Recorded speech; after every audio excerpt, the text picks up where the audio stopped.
فرض کریں کہ ہم ایک روڈ پر چل رہے ہیں اور اس کی ایک طرف روڈ کے قریب کچھ درخت موجود ہیں اور اس کے پس منظر میں کچھ پہاڑ موجود ہیں جو کہ کافی فاصلے پر ہیں۔ ہم سب نے یہ محسوس کیا ہوگا کبھی نہ کبھی کہ جب ہم حرکت کر رہے ہوتے ہیں یا چلتے ہیں یا کسی گاڑی وغیرہ میں حرکت کر رہے ہوں تو ایسا لگتا ہے کہ یہ درخت ہم سے تیزی سے پیچھے جا رہے ہیں بنسبت ان پہاڑوں کے جو دور ہیں۔ جب ہم اپنا مقام بدل رہے ہوتے ہیں تو جو چیزیں ہم سے قریب ہوتی ہیں وہ ہمیں تیزی سے پیچھے کی جانب حرکت کرتی نظر آتی ہیں ان چیزوں کے مقابلے میں جو ہم سے دور ہوں، اور اسی کانسیپٹ یا اسی نظریے کو ہم پیرالیکس کہتے ہیں، جسے اردو میں ہم چاہیں تو کہہ سکتے ہیں اختلاف زاویہ۔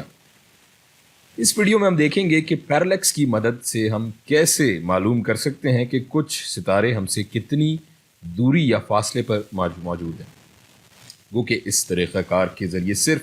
انہی ستاروں کا فاصلہ ناپ سکتے ہیں ہم جو ہم سے قریب قریب ہے۔ یہ ہمارا سورج ہے اور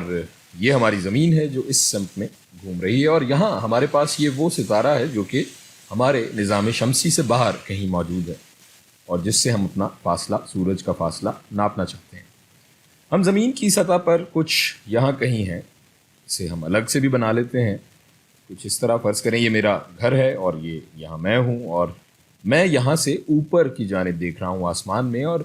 اس وقت دیکھ رہا ہوں جب سورج طلوع ہو رہا ہے یہاں سے۔ اگر یہ زمین اس طرف گھوم رہی ہے تو ظاہر ہے سورج کی جب طلوع ہوگا، جب سورج اس طرف آئے گا زمین کے سامنے تو ہمیں محسوس ہوگا جیسے سورج طلوع ہو رہا ہے۔ سورج کی پہلی کرنیں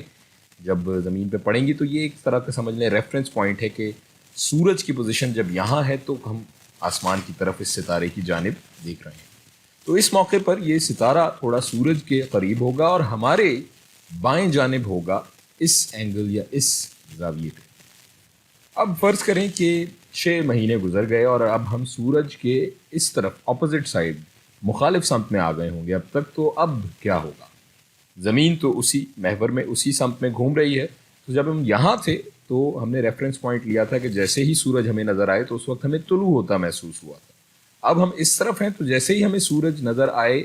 تو سورج ہمیں غروب ہوتا ہوا محسوس ہوگا، تو اسی وقت ہم اوپر کی جانب سیدھ میں دیکھتے ہیں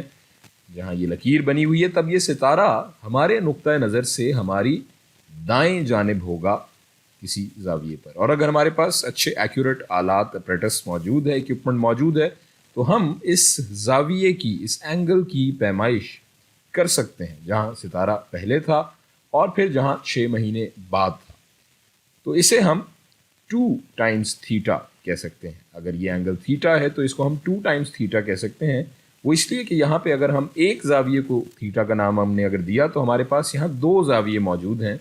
اور اگر ہمیں تھیٹا کی پیمائش کا پتہ چل جائے تو ہم اس ستارے کا فاصلہ سورج سے معلوم کر سکتے ہیں۔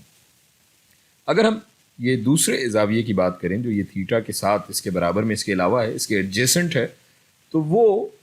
بنیادی بیسک جیومیٹری کے مطابق ہو جائے گا، یہ رائٹ اینگل ٹرائنگل ہے تو یہ ہو جائے گا 90 مائنس تھیٹا کا اینگل یا زاویہ۔ اب اگر ہمیں زمین سے سورج تک کا فاصلہ پتہ ہو تو ہم اس ستارے تک کا فاصلہ سورج سے آرام سے نکال سکتے ہیں ٹریگنومیٹرک ریلیشنز کے ذریعے۔ ہمیں اس زاویے کا پتہ ہے جو کہ ہے 90 مائنس تھیٹا، اور ہمیں زمین اور سورج کے درمیان کا فاصلہ پتہ ہے، اسے ہم ڈی کا نام دے دیتے ہیں، اور ستارے تک کے فاصلے کو، جو سورج سے ستارے تک کا فاصلہ ہے، اسے ہم ایکس کا نام دے دیتے ہیں۔ سو ٹریگنومیٹرک ریلیشنز یا نسبتوں کے مطابق یہاں ٹینجنٹ کا ریلیشن یا ٹینجنٹ کا نسبت استعمال ہوگا، جس کے مطابق یہ ایکویژن کچھ یوں ہم لکھ سکتے ہیں کہ ٹینجنٹ آف 90 مائنس تھیٹا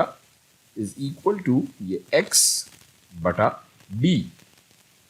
اب یہاں چونکہ ہمیں ایکس معلوم کرنا ہے تو اس ایکس کو ہم ایک طرف رکھ لیتے ہیں، تو یہ ایکویژن ہو جائے گا D into ten of 90 minus theta is equal to x. So اس مساوات کے ذریعے ہم نظام شمسی میں زمین کے قریب قریب موجود ستاروں کا فاصلہ سورج سے کتنا فاصلہ ہے یہ معلوم کر سکتے ہیں۔